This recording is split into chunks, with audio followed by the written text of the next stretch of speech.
fast, where truth moves faster than a Holstein calf. No waiting on some pretty page. We're charting new ground in the digital age. From genomic codes to roll-out facts, we cut through the noise, no holding back. Not your daddy's dairy news tonight. We're sparking debates with every insight. The ring's not where the real fight's at. It's in the data, in the channel chat. From pasture to processor to your morning cup, we're raising the stakes. Try and get ahead of herd. Yeah! Where the future's more than just a word. Ahead of herd. Come on! The bullvine's calling, let your voice be heard.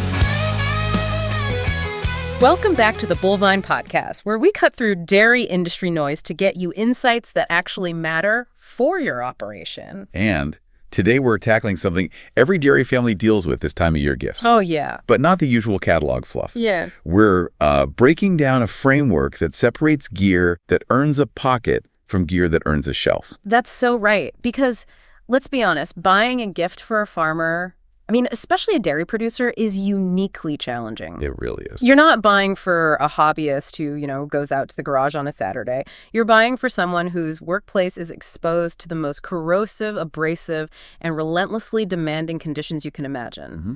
Their tools are just tools. They are essential survival gear that has to perform under just incredible environmental duress 365 days a year. Exactly. And the stakes are, they're monumentally high, aren't they?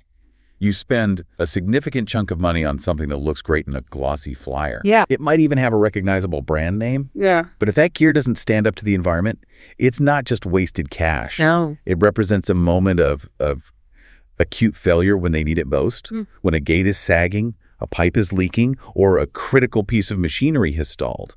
It adds immediate, unnecessary stress to an already stressful job. We've all seen it. We have. Yeah. We've all seen that pile of consumer-grade junk that gathers dust or sits half broken in the corner of the shop because it just couldn't handle the barn. Oh, absolutely. The difference between a tool that genuinely reduces physical strain or improves efficiency and one that just takes up space is massive on a dairy operation. Huge. That difference, it translates directly to saved time, better maintenance consistency, and most importantly, saved physical health. So our mission today is to arm you. Whether you're the gift giver trying to find something genuinely useful or the dairy producer sending a very strong hint. A very unsubtle hint, yeah. We're giving you a specific, merciless framework. We're introducing the 4 hard questions. And these aren't just suggestions. They are high-pressure filters designed to eliminate anything that can't handle the job. If a product fails one question, it goes back on the shelf. And we've got to separate the items that offer real agricultural torque from the consumer fluff. I love that term. It's key. That concept of agricultural torque is so key here. It's not just about raw power, like a tractor's horsepower rating. It's about systemic durability. What's fascinating here is that the high-stress operational load in farming is just incredibly specific. Agricultural torque is that combination of the brute mechanical force required, the relentless environmental attrition, and the sheer necessity of rapid field repair in miserable conditions. In the cold, in the mud. Always. It's the torque required to break loose a rusted bolt that's been marinated in silage, leach-it, manure slurry, and salt from winter road treatments for 5 years straight. Right. It's the kind of high-stress load that makes cheap steel snap and soft metal strip. We're talking about tools that survive constant ammonia exposure, the grinding grit of sand bedding, which behaves like industrial-grade sandpaper. It gets into everything. And the brutal reality of repeated freeze-thaw cycles that expand and contract fittings, embedding corrosion deeper every single time. Let's unpack this with a story, because nothing illustrates the failure of consumer gear better than a real operational crisis. Oh, okay. We recently heard from a herd manager in Idaho, and his experience with a holiday gift, one of those shiny, large 150-piece homeowner toolkits you see advertised, is the perfect way to define this problem. Oh, I already know where this is going. The weekend warrior set meeting the reality of the barn. Exactly. The scenario was classic, and it happened at 4:47 a.m. naturally. Of course it did. A critical sort gate in a transition pen had started sagging. Crucial area, you absolutely cannot have that gate fail. The lower hinge bolt had worked loose after months of fresh cows leaning and rubbing on it, plus all the vibration from the feed lane. The stakes there are immediate, They're high.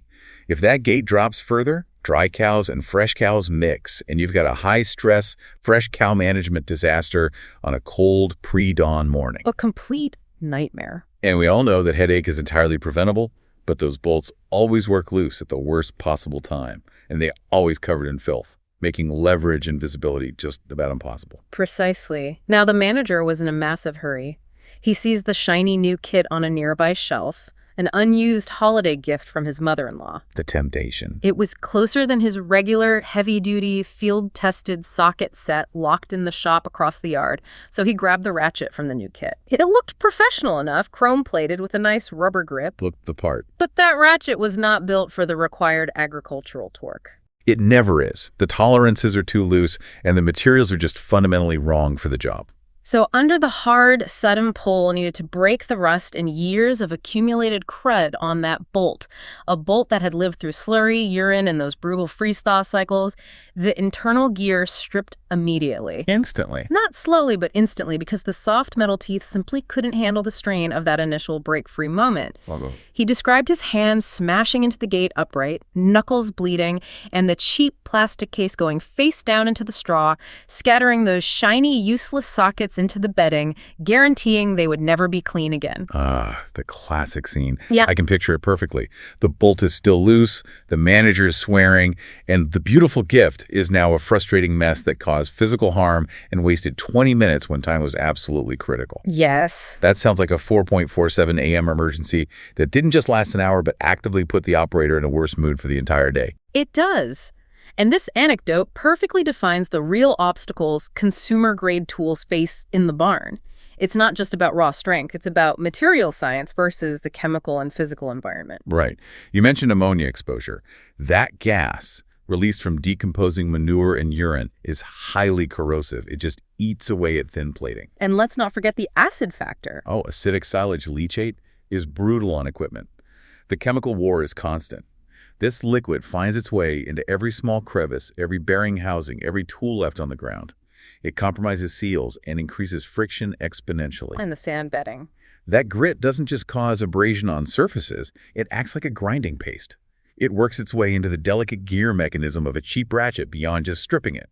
It compromises every single moving part through perpetual microscopic stress. So it's creating these microscopic stress risers in the metal, which makes it brittle. If you use a thin chrome plating over soft metal, which is standard in those 150-piece sets, that plating looks great until it experiences real stress. Then it strips or shatters, exposing the soft core to immediate corrosion. It's engineered for a garage shelf, not a freestall. So the core insight we must share today is this. Dairy producers need gear that withstands the reality of the barn. They need tools designed for uncompromising function and environmental survival, not tools that just look aesthetically pleasing in a catalog picture. This is why we need the filter. To weed out the weak stuff. Let's get into the framework then. These are the 4 hard questions that every potential farm gift needs to survive. If it fails even one of these, put it back on the shelf. We call it the barn survival factor. Perfect. Let's unpack this. Question number 1. Go for it. Can they operate it with one hand? This is such a fundamental barn floor reality check that most mainstream consumer products completely ignore. If you are a producer, your hands are almost never free. That's gospel. Yeah. You are constantly occupied. You are holding a halter, steadying a calf for a shot, carrying a 5-gallon bucket of milk or supplement, or balancing a piece of pipe or a coupling while you fish for a tool. Right. You have maybe one hand and often just 2 fingers available for tool deployment. Exactly. So if the tool requires 2 hands, or it requires a lengthy setup time, or demands fine motor skills to open or adjust, it will be ignored when the stakes are high. It will. It doesn't matter how clever or high-tech it is, if they are standing in a pen at 4.47 a.m. and need a quick fix, they are reaching for the tool they can deploy instantly and reliably, sight unseen. I think the perfect practical example here is the utility knife. Look at the Milwaukee Fastback utility knife. It's an incredibly simple tool, but its entire value proposition hinges on that one-handed opening mechanism. You can hold that calf or maintain pressure on that baling tine, flick the knife open with your thumb, make the cut, and close it again, all without having to drop anything or switch hands. It's the friction point. If the alternative is dropping what you're holding, setting down the bucket, or wasting precious seconds, The two-handed tool loses the battle every single time. Every time. And that applies to more than just knives. It applies to flashlights. Does it require a complex twisting motion or a simple thumb click? It applies to pliers. Does it require fumbling with a screw or a swift push of a button? One-handed functionality is non-negotiable. Agreed. Which leads us perfectly to question number 2, and this is a major filter for the endless array of gadgets out there. Okay. Does it solve an existing problem or create a new routine? Ooh, this is where most hyped gadgets and high-tech novelties fail miserably. Farmers are already dizzy. They do not need more tasks added to their mental or physical list. No. They need friction removed from the chores they already have to do, not complexity added. My perspective on this is simple. Producers are not looking to add complexity. If a gift requires charging, remembering, or actively checking something new every day, it becomes a logistical liability, not an asset. If it's not absolutely necessary for the core mission, it will be discarded by Tuesday. So true.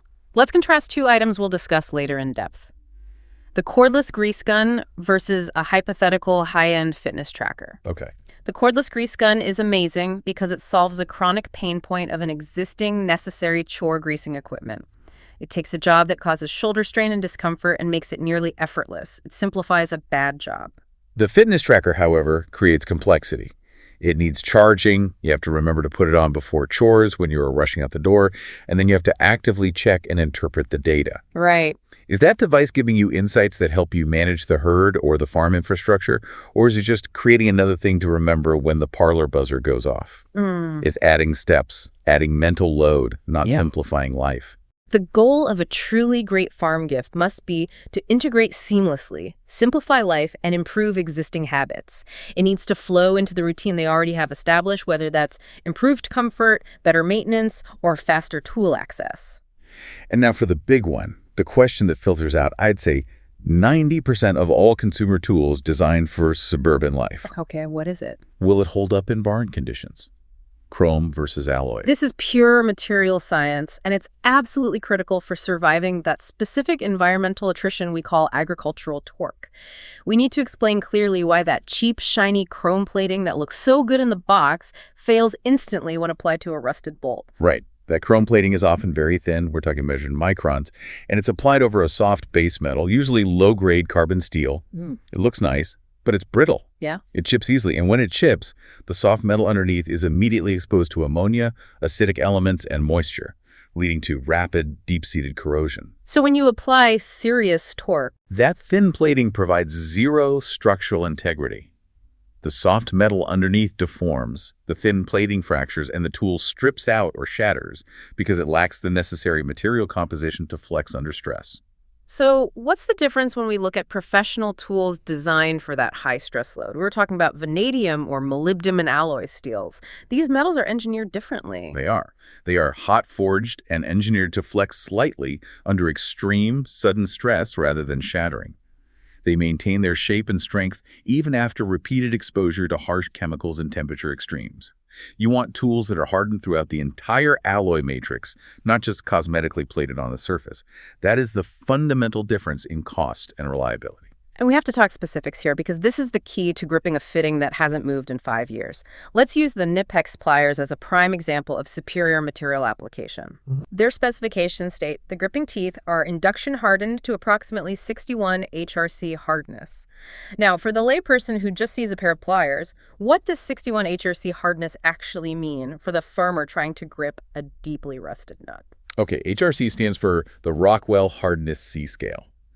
61 is exceptionally hard for a tool that also needs to resist shattering. Right. Think of it this way, that hardness ensures the delicate geometry of the jaw teeth, the serrations, maintains a firm, sharp edge. If the teeth were softer, they would deform, fold, or round off the moment they hit the scale and rust on a truly corroded nut. So they just slip. They'd slip.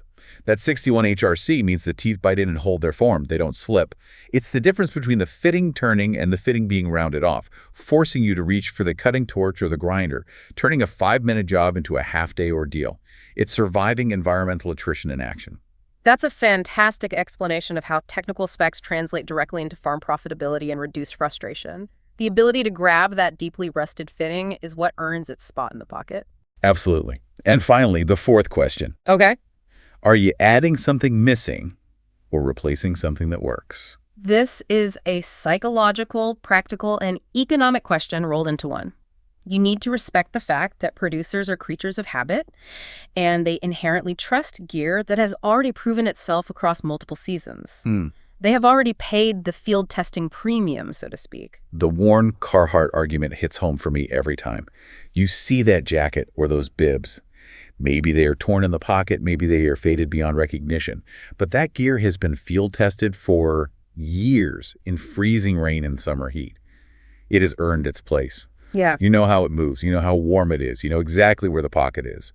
Replacing a favorite risks, introducing unknown flaws. Maybe the fit is slightly off. Maybe the zipper is weaker. Or maybe the lining isn't as warm as the original. That uncertainty creates friction. And if they don't like the replacement, it's just another piece of clothing hanging unused in the mudroom, potentially wasting, $150.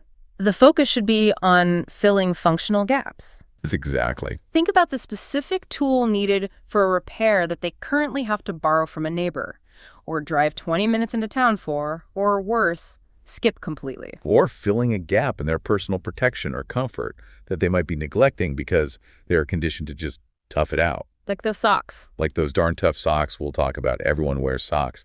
But they might be missing a sock that is comfortable, provides superior temperature regulation, and comes with a lifetime warranty.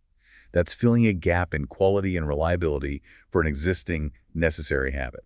So to summarize the framework before we move to specific product picks, one-handed operation solves an existing painful problem, survives the barn environment and environmental attrition, and fills a genuine gap in the toolkit or wardrobe. We are filtering for agricultural torque. Perfect. Let's follow the money now and look at specific gear recommendations, focusing intensely on the economic and ergonomic justification for the purchase, running them all through that four-question filter. We'll start small. The practical picks under $50. First up, the Milwaukee Fastback utility knife, priced around $15 to $20. Wait, I have to challenge you on this. You're talking about complex alloy steel and ergonomic pain points, and your first major recommendation is essentially a folding box cutter. It is. Why is a $15 knife worthy of a deep dive recommendation over a beautiful high-end pocket knife? Because it passes all four questions with flying colors, and it understands the reality of the dairy operation. It's absolutely abuse tolerant, and it solves a massive problem: cutting dirty, abrasive material. Okay. Think about how much baling twine, silage plastic, and feed bag material gets cut daily. That composite material is covered in grit, dried mud, and sand. That environmental factor will destroy the edge on a nice, expensive pocket knife surprisingly fast. That's absolutely true. The grit acts like a ceramic sharpening stone, but in reverse. It just dulls the high-carbon blade instantly, ruining the temper. Exactly. The core value here is the disposable, instantly replaceable blades. You can flip or swap them in seconds with no tools required. And we already discussed the critical one-handed opening mechanism. Right. That freestyle manager in Wisconsin we spoke to said it best. My good knife is for clean work, for opening boxes in the office. The utility knife is for everything else. I don't feel bad abusing it, dropping it in the mud, or cutting the filthy wet twine. And because I don't feel bad abusing it, that means I actually carry it everywhere. That psychological freedom to abuse the tool makes it inherently more valuable in the barn environment. That's a great point. It lowers the barrier to use, which increases efficiency and safety. It gets the job done without damaging your expensive gear. Yeah. I'm sold. I'm sold on the utilitarian value and the low-cost replacement factor. Next, in the $25 to $32 range, we have the darn tough merino socks.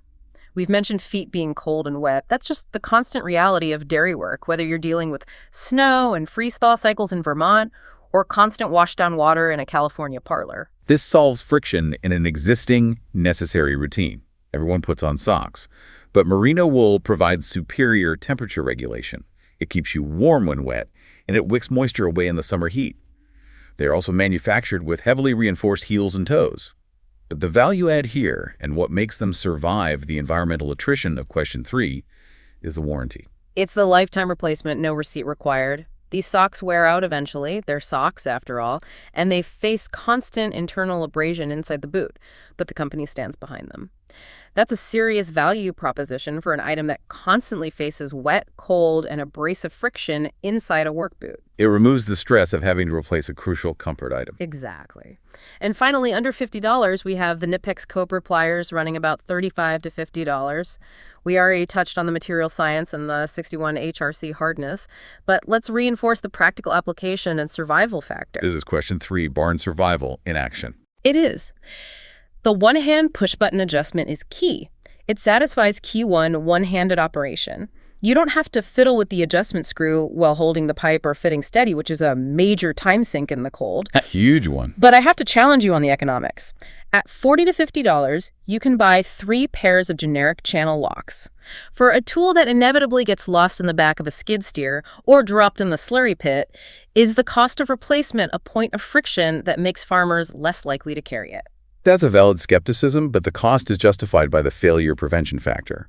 That producer anecdote you shared where the Cobra pliers got a grip on a corroded waterline fitting that had defeated 2 cheaper tools. Right. That's the ROI. The cheap tool strips the nut, and now you have to shut down the waterline, maybe drain a whole tank, and spend an hour cutting the fitting off. The Knipex, because of that superior alloy and hardened jaw geometry, maintains leverage and grip on those heavily scaled, rusted nuts that cheap tools just slip off of. So it saves the day. It saves 30 minutes of unnecessary struggle and prevents asset damage. The higher upfront cost is maintenance insurance. I accept that. Preventing 30 minutes of downtime on a main water line is worth $50 easily.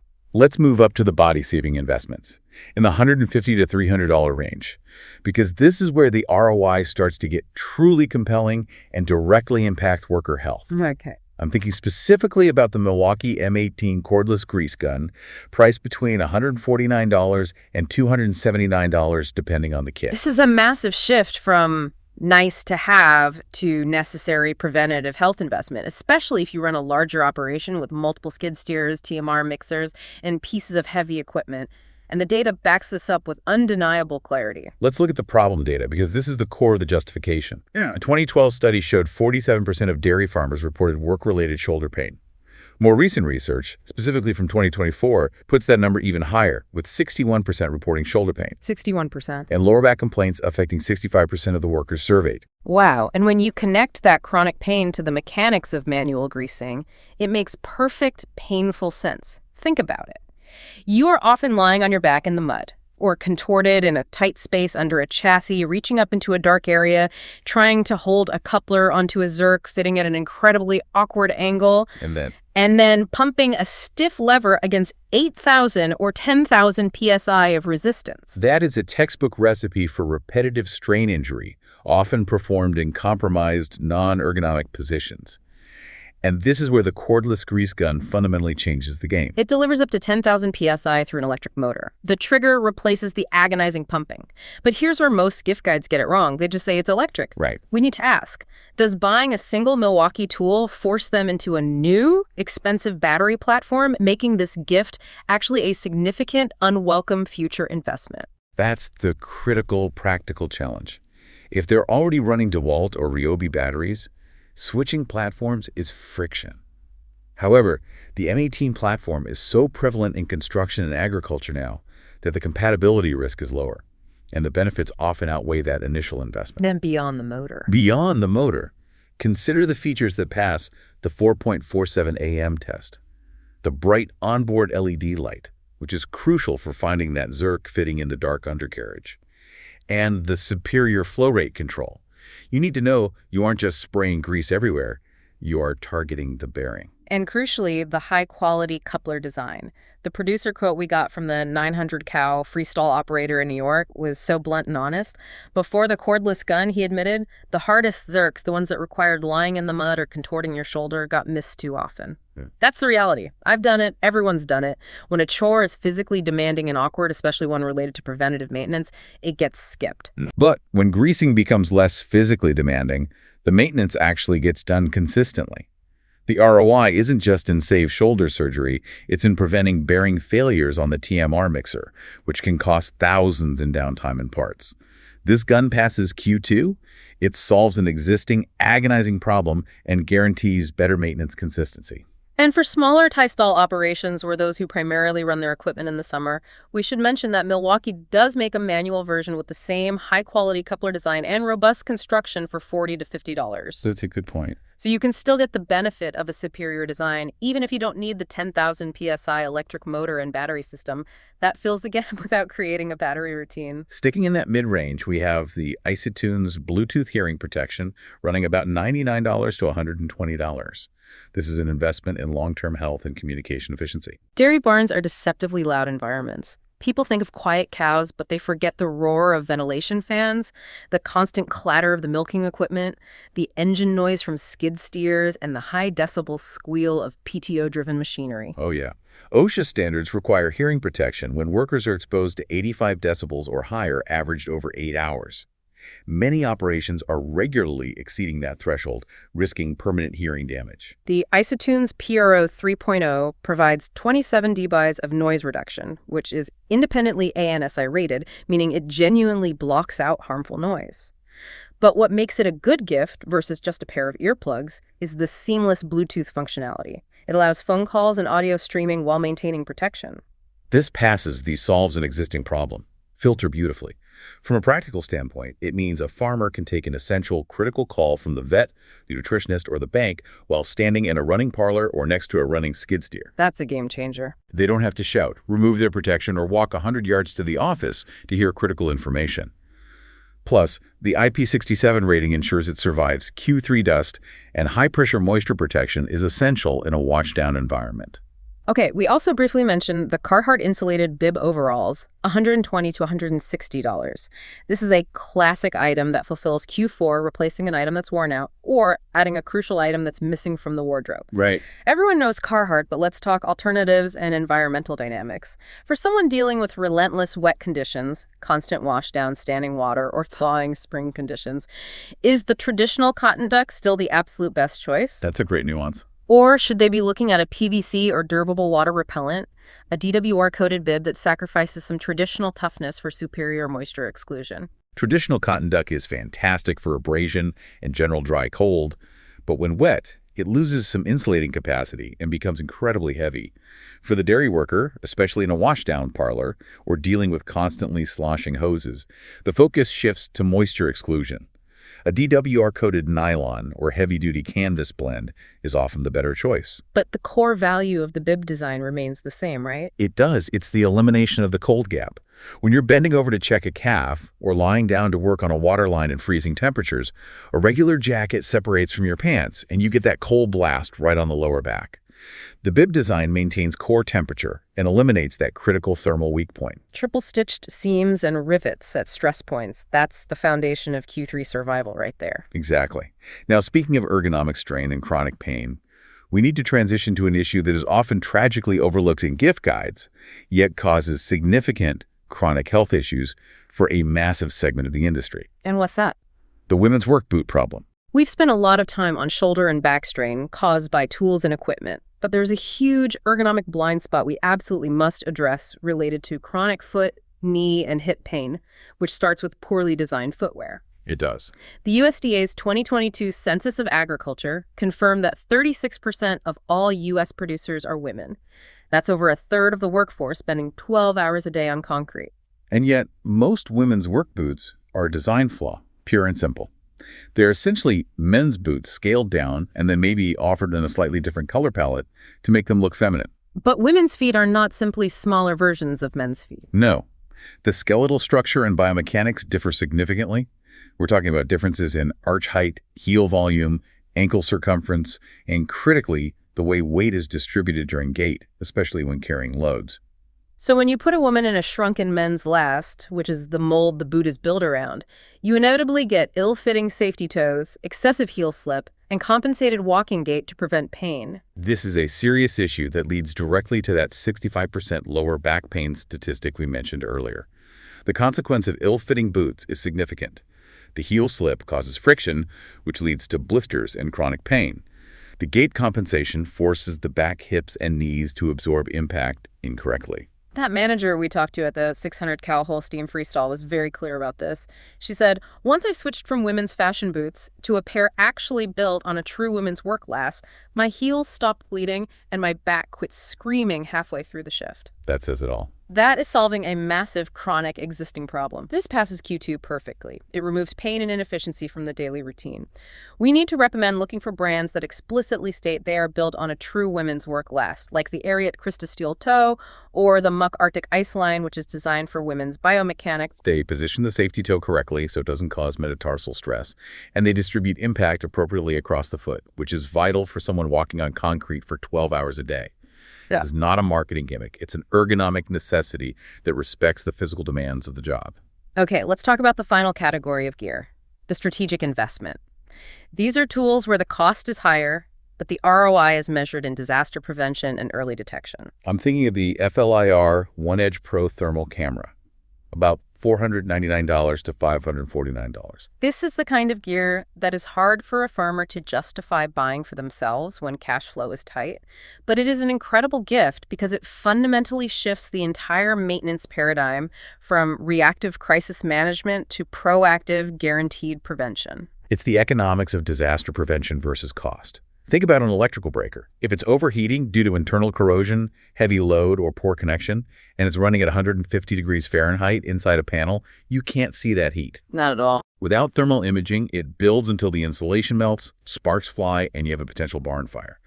That's a total asset loss, potentially costing millions. But with thermal imaging, a routine evening walkthrough catches that hotspot immediately. You see the extreme temperature differential instantly. An electrician replaces the faulty breaker for under $100. The camera paid for itself 100 times over in 1 minute of prevention. It avoids catastrophe. And its utility extends far beyond the electrical panel. It's incredibly versatile for the dairy operation. You can catch overheating bearings on the TMR mixers or conveyors before they seize. A seized bearing on a TMR mixer means hours of downtime, expensive emergency repair costs, and often product loss or feed quality issues. The average cost of TMR mixer downtime can easily run hundreds of dollars per hour, justifying the FLIR's cost very quickly. That's 2 uses. We also found specific health applications. Early detection of hoof inflammation. The inflamed tissue runs warmer long before visible lameness develops. You can spot the issue and intervene earlier, saving the cow, maximizing productivity, and saving on vet bills. And critically during winter, spotting insulation gaps in calf housing or even the main barn. Cold weather performance is vital for calf health and minimizing utility costs. If you can see exactly where the air is leaking, you fix it instantly, rather than guessing where the expensive heat is escaping. So it passes the solves existing problem filter, but we do need to add a scale consideration here.